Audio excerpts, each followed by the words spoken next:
Welcome back to Arise News Hour. I'm Charles Aniekolo. Now, US-led coalition airstrikes against Islamic State in the Syrian city of Raqqa have led to a staggering loss of life. That's according to UN war crimes investigators. Coalition fighters are backing an offensive on the IS stronghold launched last week by Kurdish and Arab fighters.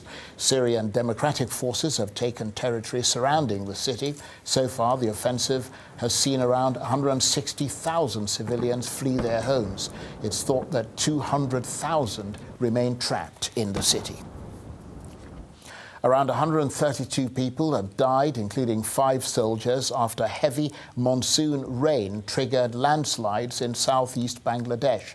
Firefighters, police and soldiers are struggling to reach the remote southeastern districts to distribute aid. It's not clear yet if any villagers are still missing after large chunks of mud swept over thatched homes yesterday. Rains that began early Monday had cleared, allowing rescuers to work faster in searching for survivors, but some areas still remain cut off. The death toll continues to rise. Now, the Congolese former rebel leader Bosco Ntaganda, who is on trial for war crimes at the International Criminal Court, is testifying today at the Hague-based court, though his lawyers have asked for an adjournment. Once dubbed the Terminator, Ntaganda is taking the stand to revisit events that happened between 2002 and 2003, when his rebel group was operating in the DR Congo's gold-rich Ituri province. He's facing accusations of using child soldiers and capturing sex slaves for his faction. Meanwhile, the UN Human Rights Chief Zaid Rad al-Hussein has called for an investigation into massacres and crimes in the DR Congo's central province of Kasai. In March, the decapitated bodies of 40 policemen, as well as the bodies of 2 missing UN investigators, were found there. The government of President Joseph Kabila has been fighting the Kamwina Nsapu militia in the region after its leader called for a popular uprising. Hundreds of people have been killed and more than 1 million displaced in the province. DR Congo has been in a constitutional crisis since President Kabila refused to step down after his term ended last year. A succession deal brokered by the Catholic Church that would have seen Mr. Kabila hand over power this year has failed to resolve the crisis. Well, to shed more light on all of this, I'm joined now in the studio by Okito Tangomo, who is a member of the DR Congo opposition in the UK. Thank you very much indeed for joining us. Just very briefly, remind us of who Bosco Ntaganda is and how notorious he was. It's very difficult for me when I hear that story coming back again. This is someone who is not Congolese of origin. Bosco Ntaganda was born in Rwanda, a neighbor country to Congo. This young man decided to come to Congo when we had rebel invaded our country during 1996. Bosco Ntaganda, with the support of the Rwanda army, was one person who was a close friend of the actual president, Mr. Kabila.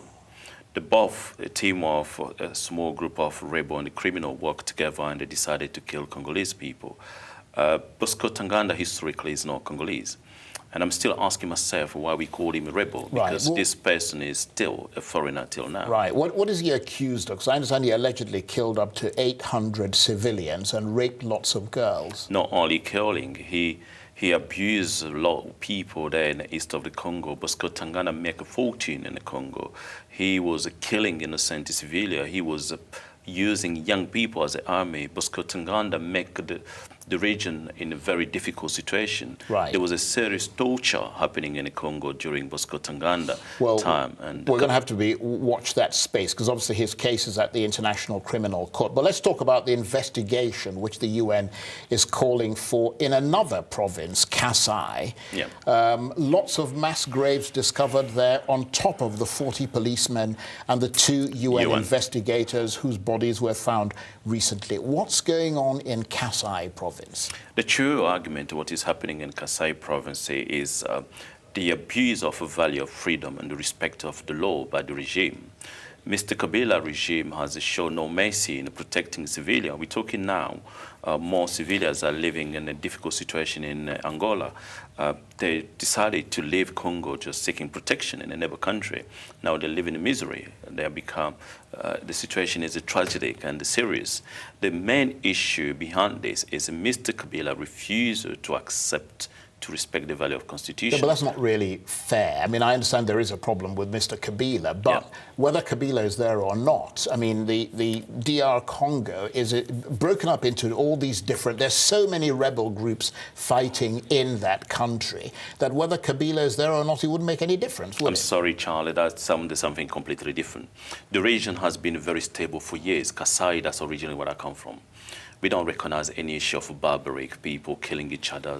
We must have some history of conflict, tribal conflict between us, but never happened to the level, that escalation to people to leave the ground. Kabila has used a weakness system. He has lost the control of the country. History shows that since Mr. Kabila been in the Congo, we has never had a stable country. We got a small group of rebels in the east and in the north of the Congo, but never happened in the center of the Congo. Right. So this is a result of weakness of Kabila, refused to accept to respect the value of the constitution. The breaching the law has bring the country to unstable. I cannot tell you now, 8 provinces are in a difficult situation. Right. So the DRC in a political impasse, President Kabila still in power, refusing to step down in spite of that agreement but we had to enough do for so that. this year. We had enough for that. He have to step down. Do you the law is clear. Mr. Kabila have to go. Right. This time around, we're not going to carry on having many people being killed, having a stable country for years. What are you going to do about it? But we are calling all Congolese people now to stand as one. We had enough. Mr. Kabila have to go, and everybody have to take the serious decision to see Mr. Kabila go. Do you see Mr. Kabila being pressured by the international community to step down, or would that further deepen the instability that the DRC is already mired in? Because I've heard lots of international diplomats saying precisely that. But there must be some different view. But I understand the only way to have a stable regime in Congo is the international community have to take more step, and they have to take more serious action against Kabila. Mr. Kabila will be the center of the conflict in Congo. So avoiding giving him a serious warning and taking more difficult and more practical decision is just wasting time and causing chaotic in the region. Yeah, but I hear you say this. You've been on Arise News several times. Yeah. Every time you come, and this has been over several months, you have said exactly the same thing, but nothing's changed. And I'll continue to say it until it's going to go. But look, we got an issue here. I'm sorry, Charlie. We got an issue of someone who's becoming a more stable dictator in the region. Mr. Kabila is ignoring any aspect of progress for the Congolese people. He's the only one person at the moment in the center of the conflict. Yeah, but how are you going to get him out of power? I mean, you're telling us things that most people would say they already know. Yeah. The key question now is, how do you dislodge Mr. Kabila? You've had agreements, he's broken those agreements. There's a political impasse, the international community is not willing to go in there to take him out. So what are you going to do? But we have a Congolese people. I mentioned this and I can confirm you again. In history now, we had enough. And we're calling Congolese people to recognize this. We had enough. Enough is enough. And we are now taking a step ahead that any action we are ready to use that. Let me tell you something. According to Article 64 of our Constitution, we have the right to use arms or to use any different means to remove anyone taking force illegally, taking power illegally in a country. At the moment, Mr. Kabila has got no interest or no value, is breaching the law, imposing himself to be president.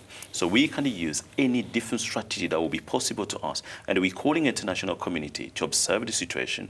Kabila has got track record of killing ordinary citizens during protest. Now, we have more than 40 mass graves. An independent investigation have to take place. But at the same time, we got a Mr. Kabila, member of the government, who have been part of the abuse and the killing civilians. Those we are respecting now, the decision taken by the international community. We are asking a lot more. The situation in the Congo will need more pro-engagement of international community. And the Congolese people, we have to take more serious action.